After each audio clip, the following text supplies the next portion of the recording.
Muy buenos días, y a esta hora de la mañana, cuando nos estamos tomando un sorbito de café, acabamos de desayunarnos de una información realmente impresionante, y es que don Carlos Mar Carrasco, el director del Servicio de Rentas Internas, acaba de darnos a conocer a todos los ecuatorianos que en el 2013 las recaudaciones tributarias sumaron nada más ni nada menos que 12.758 millones de dólares, cualquier cantidad de plata. ¿De dónde salen estos recursos? ¿Son solamente impuestos? ¿Estamos luchando contra la evasión? ¿Se ha incrementado pues el espectro de los contribuyentes en nuestra nación? Son algunas preguntas que vamos a formular esta mañana al experto tributario don Diego Niemes, quien está ya con nosotros. Muchísimas gracias, Diego, que tenga un buen año a propósito, ¿no? Muchas gracias, Vicente, y un buen año para todos quienes nos están escuchando. Sí, efectivamente, la cifra es impresionante y demuestra la eficiencia que año a año viene teniendo el Servicio de Rentas Internas en la recaudación y el comportamiento de los ciudadanos frente al cumplimiento de sus obligaciones tributarias. Es una carga tributaria exagerada la que estamos sufriendo. ¿Usted cree que lo que se ha aumentado es el espectro de contribuyentes? Estamos luchando contra la evasión. ¿Cómo se explica que lleguemos a esa cifra? Con relación al promedio, a la presión tributaria de países de Latinoamérica, estamos, podríamos decirlo que estamos entre, no estamos ni el que tiene menos presión tributaria ni el que más tiene presión tributaria, podríamos decir que estamos en la mitad. Se debe básicamente, en mi opinión, tanto a la efectiva campaña de concienciación que está haciendo el Servicio de Rentas Internas, ampliando la base de contribuyentes, como el mejoramiento en la cultura tributaria. No obstante, en esa cifra es interesante ver el incremento que han tenido los dos principales impuestos, tanto el impuesto a la renta como el impuesto al valor agregado. Recordemos que el impuesto a la renta es un impuesto directo, es decir, que grava a las personas que más ganan en el año, es decir, que más poder adquisitivo tienen, mientras que el impuesto al valor agregado es un impuesto indirecto, es decir, que no discrimina el poder adquisitivo de las personas. La Constitución establece que se deben priorizar los impuestos directos, es decir, el impuesto a la renta o el impuesto a la que pague el que más tiene, ¿no? Exactamente. En este sentido, dentro de la información que mismo explica el Servicio de Rentas Internas, establece que con relación al impuesto a la renta hubo un incremento del 16%, es decir, que en el año 2012 se recaudaron 3.391 millones y en el 2013 3.933, eso significa 542 de incremento, que es importante.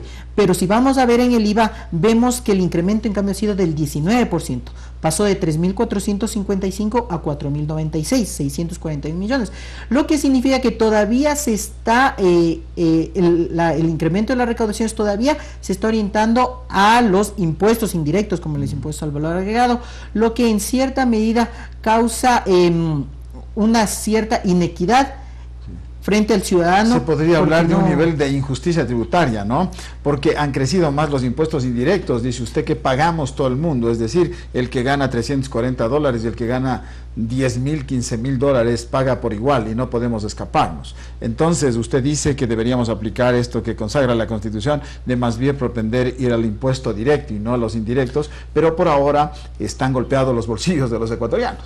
En ese sentido es efectivamente lo que tenemos que ir a lo que manda la Constitución. Mi aspiración es que en el próximo año el incremento más significativo sea el del impuesto a la renta en relación al impuesto al valor agregado. Así estaríamos aplicando lo que dice la Constitución y obviamente siendo más equitativos en el cobro de impuestos. Sí, porque en realidad todos pagamos IVA cuando compramos cualquier producto de primera necesidad, y las estadísticas dan cuenta de lo siguiente: las recaudaciones por impuesto a la renta han generado 3.933 millones frente a los 3.091 millones del 2012, mientras que el impuesto al valor agregado IVA, de lo que estamos conversando con Diego, dejó en el 2013 un total de 4.096 millones de dólares. Ahora, el impuesto a los consumos especiales, también este es otro dato importante, generó 569 millones de dólares, un crecimiento del 12% en relación a lo que se recaudó el año pasado. El impuesto a la salida de divisas, también otro de los impuestos que nos hemos quejado los ecuatorianos, sumó 1.125 millones de dólares. ¿Cómo mira usted esto? Los 1.125 frente al 2012 que dices 1.159, es decir, sí, claro, bajó. Hay que recordar que el impuesto... Claro, bajó, ¿no? Exacto. Porque en este año recaudaron 1.125 y el año pasado 1.159. Exactamente. ¿Qué cree que ha pasado ahí? El impuesto a la salida de divisas es interesante porque se grava cuando el dinero sale del país. Claro. Al no salir del país, obviamente no se configura este impuesto, entonces da una leve mejoría en que el dinero se está quedando en el país. Lo que podríamos entender que ha frenado la salida de divisas. Exactamente, la economía tiene un mayor flujo de dinero con el cual se puede destinar al ahorro o a la inversión. Entonces eso es interesante, ese incentivo, porque más bien esa cifra de disminución, porque da a entender que el dinero ya no está saliendo como salía en el año 2002. Pues expliquémosle a la gente qué es el impuesto de consumos especiales, ICE. El impuesto de consumos especiales es un impuesto específico que podríamos llamarlo en términos generales un impuesto a los bienes suntuarios. Es específicamente aquellos bienes que el Estado busca que no se utilicen, que no se consuman.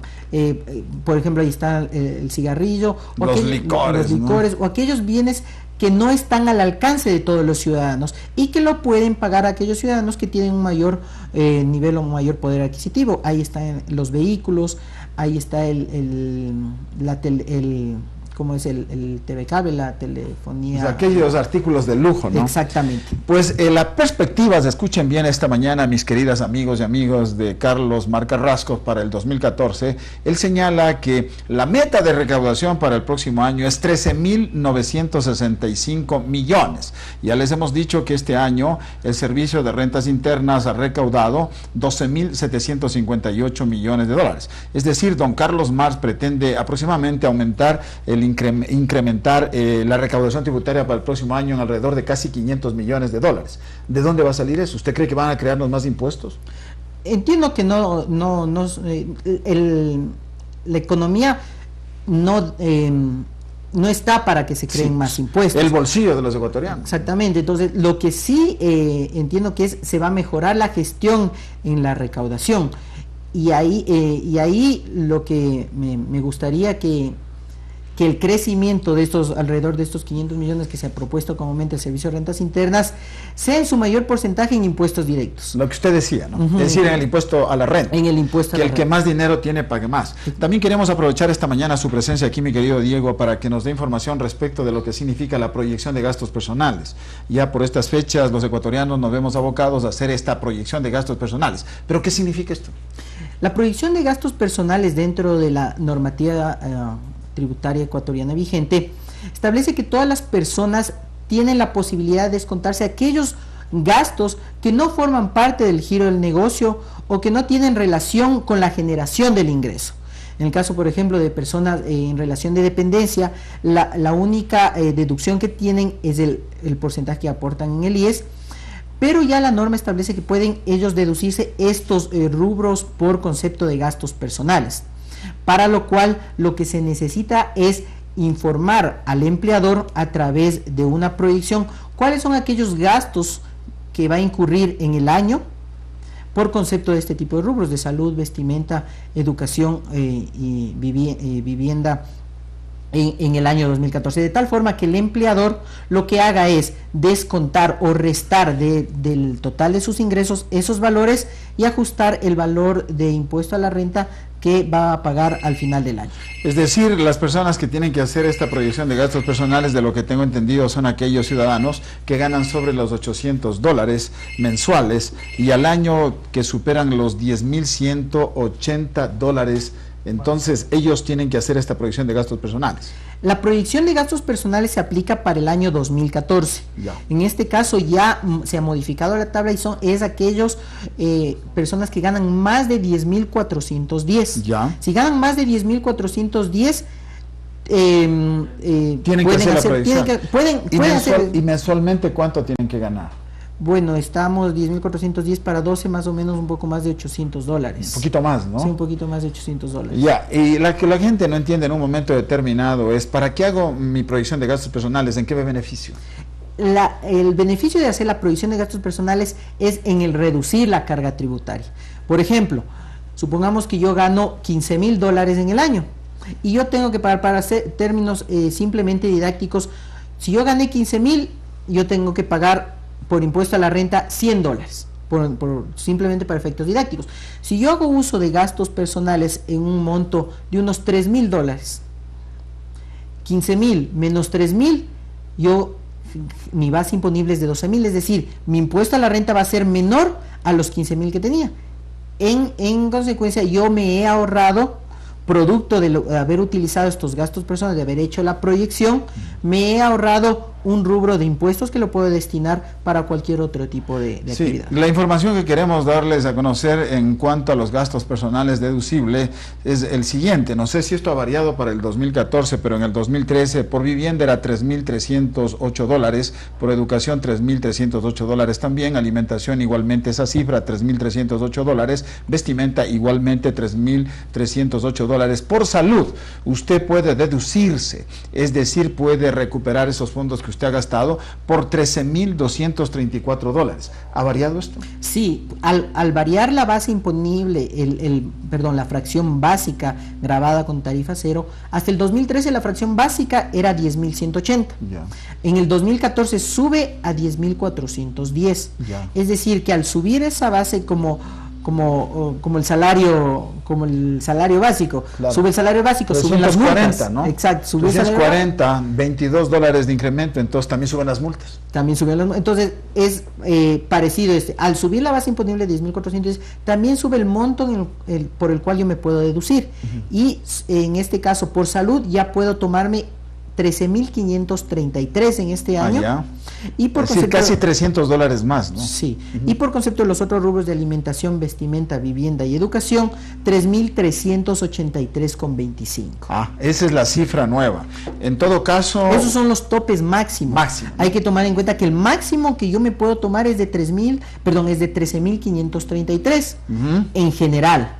Y cada uno de esos rubros tiene un tope, a excepción del de salud. O sea, hay que recordar a la ciudadanía que yo no puedo sumar los 13,000 de salud más los 3,000, sino hay un en tope total, ¿no? Es de 13,000. Que no supera aproximadamente en cuánto. Sumado todos los rubros, me parece que esto es 13,600. 13,533 es lo máximo que yo me puedo tomar. Es decir, y además, si usted hace la proyección, tiene que ser realista, porque se trata de que esto vaya aparejada de las facturas, ¿no? Exactamente. No es cuestión de que yo proyecto y entonces luego tiene que justificar con las facturas. Por eso es importante recomendarles a ustedes que cuando van a comprar cualquier producto siempre pidan factura. Esto me parece que también es importante. Sí, porque ya en el mes de febrero... No nota de venta, ¿no? Porque la gente le dice, ¿quiere nota de venta o factura? Usted pida factura. Bueno, para el tema de gastos personales sirven los dos, nota de venta y factura. Nota de venta para el caso de aquellas personas que están inscritas en el RICE. Es interesante que en febrero de este año, las personas que hicieron la proyección del año anterior de sus gastos personales ya tienen que presentar el anexo de gastos personales. Es decir, si yo proyecté el año anterior que iba a tener 13,234 por concepto de gastos, en el anexo tengo que yo detallar el desglose por RUC y por tipo de gasto de esa proyección que me realicé. Por eso es importante siempre que las proyecciones estén sustentadas con los comprobantes de venta, sean facturas o sean notas de venta. De lo contrario, hay que devolver esos recursos al servicio de rentas internas. Exactamente. En el caso de haber hecho una proyección y no tener los sustentos documentales, pues se tiene que hacer una declaración en la cual se tiene que pagar la diferencia por haberse tomado unos gastos sin sustento. Sí, así es que realmente hay que actuar con absoluta responsabilidad en materia de impuestos y tributos. Muchísimas gracias, Diego, por haber venido esta mañana. Ha estado con nosotros el experto tributario, Diego Niemes. Muchísimas gracias, Diego. Gracias, Vicente, y muy buen día. Y a ustedes que han tenido la gentileza de escucharnos.